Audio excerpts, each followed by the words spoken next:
તો કે yes sir. ફરીથી બીજો 10 મિનિટ પછી ભાઈ આવ્યો, ફરીથી મેં પાણી કાઢ્યું તો ફરીથી વરાળ નીકળી. એટલે મેં પાક્કું થઈ ગયું કે આ લોકો અહીંયા ગરમ પાણી પીવે છે ચાઇનામાં. બીજા દિવસે મને ઉત્કંઠા હતી કે મેં પૂછ્યું કે તમે ગરમ પાણી કેમ પીવો છો? તો કે સર હું તમને પ્રોપર નહીં સમજાવી શકું. આ 2 બ્લોક છોડીને એક ડોક્ટર છે, એને તમે મળશો તો તમને બધું કહેશે. મને તો ઈચ્છા બહુ હતી આ બધી જાણવાની, એટલે હું ગયો. તો મેં એને સિમ્પલ પૂછ્યું કે તમે આ બધા ચાઇનીઝ લોકો કેમ ગરમ પાણી પીવો છો? તો એને બહુ મને સારું સમજાયો. એને મને કીધું કે હું આખો એક ગ્લાસ તમને ઠંડા પાણીનો આઈસ ક્યુબ નાખીને તમને હું ઓફર કરું છું પાણી પીવા માટે. તમે પી જાઓ છો. જેમ અમેરિકામાં બધા આટલો બધો આઈસ નાખીને પાણી પીવે છે કે ડ્રિંક પીવે છે, રાઈટ? તો આ પાણી તમે પીશો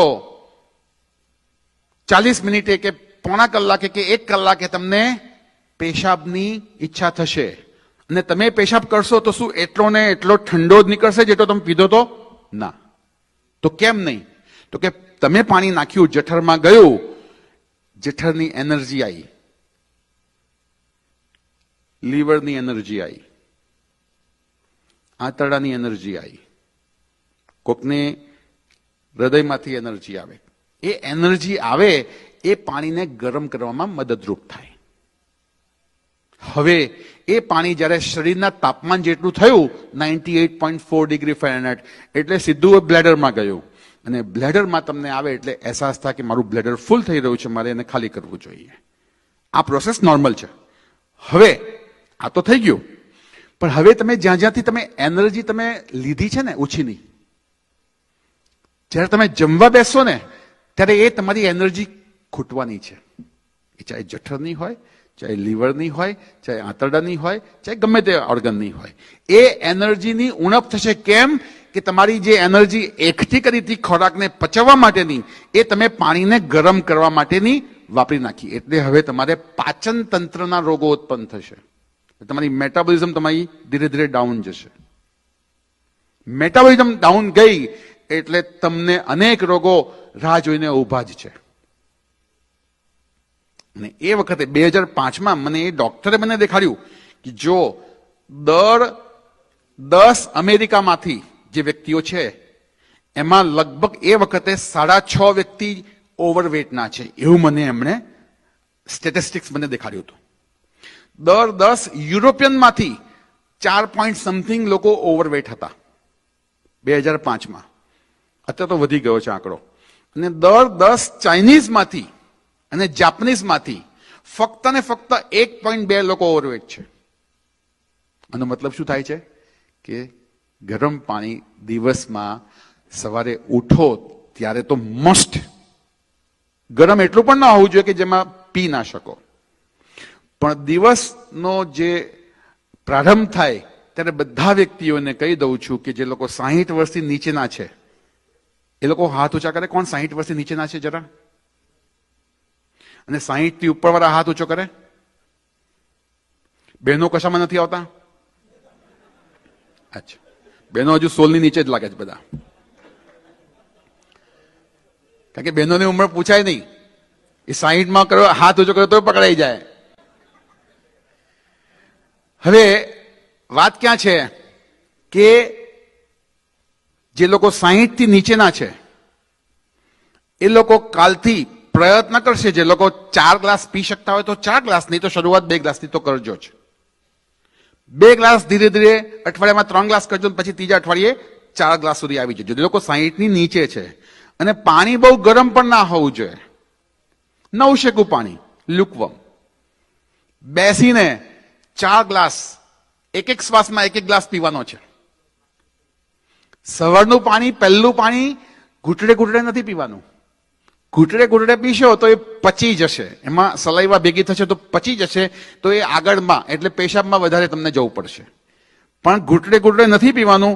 પહેલો ગ્લાસ એક જ શ્વાસમાં પીવાનો છે, બીજો ગ્લાસ એ પણ એક જ શ્વાસમાં. તો શું થશે? એ પચશે નહીં પાણી, અને સીધું એ તમારા લાર્જ ઇન્ટેસ્ટાઇનમાં પ્રેશર ઊભું કરશે. અને લાર્જ ઇન્ટેસ્ટાઇનમાં બધો મળ હોય ને આગલા દિવસ તો બધું ત્યાં જ જમા હોય. તો ત્યાં પ્રેશર આપવા માટે આપણે એક શ્વાસમાં જ પાણી પીવાના છે. 2 થી 3, 3 થી 4. જે લોકો 60 થી નીચે છે, 60 થી ઉપરવાળા છે, એ લોકો 3 ગ્લાસ પીશે. શરૂઆત 1.5 ગ્લાસથી કરજો, જે લોકો 60 થી ઉપરવાળા છે. તમારા 50% તો પ્રોબ્લેમ કે આયુર્વેદમાં એવું કહે છે કે જિસકા પેટ સાફ ઉસકા સબ કુછ માફ.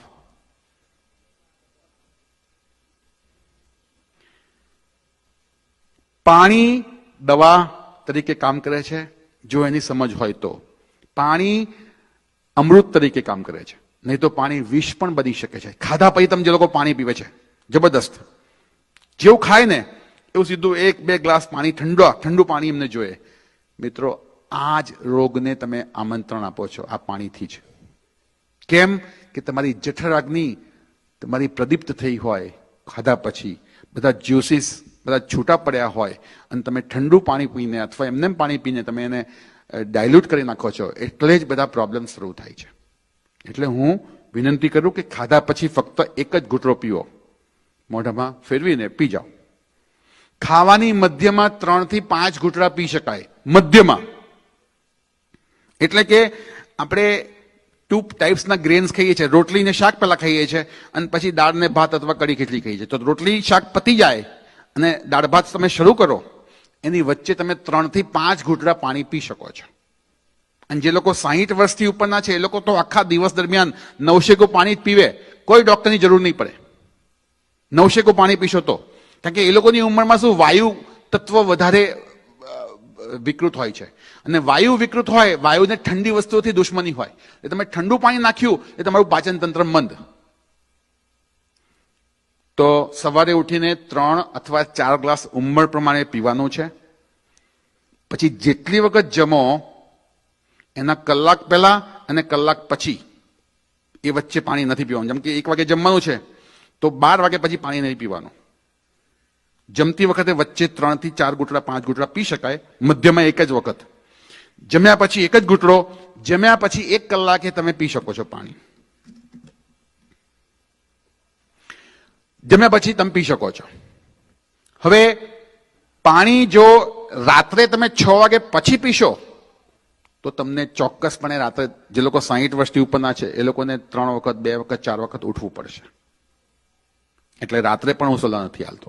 ખાધા પછી 1 કલાકે અને સવારે ઉઠીને લગભગ 3 થી 4 ગ્લાસ, આટલું ધ્યાનમાં રાખજો. જે લોકો બ્લડ પ્રેશરના છે એ લોકો નહાતા પહેલા 2 પાલા પાણીના પીને જાય નહાવા માટે, અને પછી 3 મહિનામાં જો એનું બ્લડ પ્રેશર ધીરે ધીરે ડાઉન થઈ જશે.